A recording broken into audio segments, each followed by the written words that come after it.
Hi, I'm Denise Jacoyan. I'm the owner of Core Studios, and today we're at the Cycling and Fitness Studio in our cycling room here at the 727 East Ave location in Pawtucket, Rhode Island.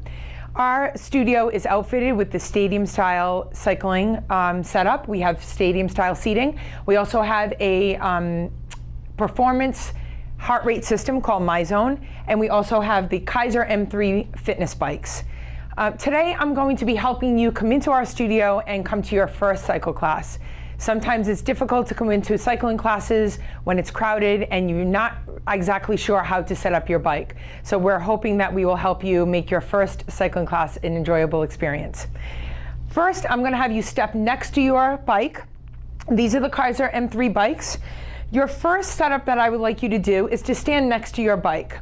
I'm going to have you lift one leg up directly next to your seat and lift your leg at about 90 degrees. Your hip should be in line with your seat. And as you can tell from this seat height, this would be too low for myself. So I'm going to show you your adjustment on how to adjust the seat height. You will step right behind the bike.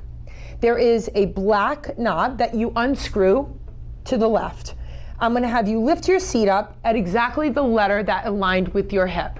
You will then tighten it to the right side and make sure it's secure. I'm going to have you first stand, come around the bike, put yourself, both feet are going into your clips if you have your SPD shoes on. All the bikes have SPD clips and they also have cages. If you have sneakers on, please open up the cage, put your sneakers in, and tighten the cages. If you have SPD clips, you will come in, put your hands on the handlebars, you will find your SPD clip, align it with the clip on the bike, clip in, turn the pedal, clip in. So your seat height is very important for your ride. You want to make sure that when you align your body, that you never sit upright to align your seat height. So we were off the bike, we're going to put our hands on the bike, we're going to turn our pedals, and one leg should be at a 6 o'clock hour and the other leg should be at a 9 o'clock hour. This 6 o'clock leg is very important for your seat height. You should have a slight bend in your knee. If the knee is locked up and you're trying to turn your pedals around and you're hyperextending and you can't reach to the bottom, you know that that seat was a little too high. So now that you have your seat height adjusted, hands on the handlebars, we're going to step off gently. I'm going to have you step off to the right and left. And now I'm going to teach you how to use your fore and aft. So your fore and aft is essentially your seat going forward and back. And when you measure your bike for your fore and aft, we have to actually sit on the bike to do so. But for now, I'm going to show you that your fore and aft is right here underneath the seat, and it's an adjustment and also a black knob that goes forward and back. And this adjustment is based on numbers. So when you measure your fore and aft, you will be on your bike. You will clip back in or put your sneakers in. And I'm going to have you measure this time. We're going to be at a 3 o'clock hour, and we're going to also be at a 9 o'clock hour. So you're 3 and 9, your hands are on the handlebars. And when you're at the 3 o'clock and the 9 o'clock hour, you're 3 o'clock, your knee should be in line with the thickest part of the ball of the foot, directly down.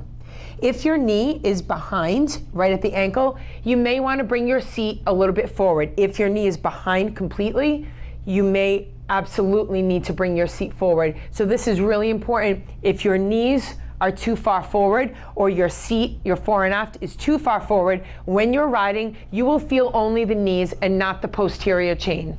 So I'm going to step off because I need a little adjustment. I'm going to just show you. You're going to step off to the side. Your fore and aft. So I needed to go back one number for myself.